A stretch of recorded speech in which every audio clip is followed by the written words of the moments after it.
చెప్పాలా? మదర్ తెరీసాకి చెప్పాలా? ఝాన్సీ రాణికి చెప్పాలా? ఎవరికి చెప్పాలండి? ఉన్నవాళ్ళు నేనున్నాను కాబట్టి చెప్తున్నాను గదా! మా ఇంటికి రండి మీరెప్పుడైనా రండి. ఇల్లంతా నీట్‌గానే ఉంటది. అంటే సర్దిగుంటది. అలా ఉండాలి అని చెప్పేసి నేను క్లియర్‌గా చెప్తాననమాట. అంతేగాని ఎవరితో లేనిది మనకు తెలియదు గదా! అలా అని. కొన్ని సార్లు ఈ మాట్లాడడం గూడా చాలా మందికి అర్థం గాదు. ఇప్పుడు ఫర్ ఎగ్జాంపుల్ నేను మొన్న ఏదో వీడియోలో చూస్తున్న దాని గురించి నేను గూడా చెప్తాను ఒక విషయము. ఎవరో ఒక యాక్టరు స్టేజ్ మీద ఏదో అన్నాడు. డ్రెస్ సరిగ్గా వేసుకోండి అన్నాడు. ఏదో ఒక రాంగ్ వర్డ్ ఏదో యూజ్ చేసినట్టున్నాడు.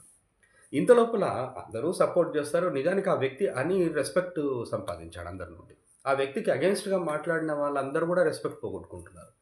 ఎవరో ఒక లేడీ ఎవరో అంటున్నారేంటంటే, నా ఇష్టం వచ్చినట్టు యేసుకుంటా నువ్వెవరు చెప్పడానికి అంటే, ఆ వ్యక్తి చెప్పలేదని నేను మీరిలా వేసుకోండి అని చెప్పలేదు గదా!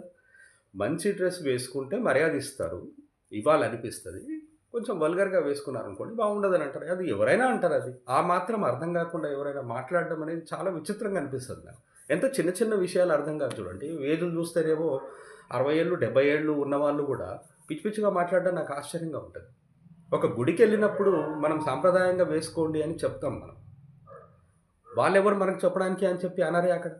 గుడికి వెళ్ళినప్పుడు ఇష్టం వచ్చినట్టు డ్రెస్సులు వేసుకొని వెళ్ళి, నువ్వెవరు నాకు చెప్పడానికి అనరు గదా! ఒక క్లాస్‌కి స్టూడెంట్ వచ్చి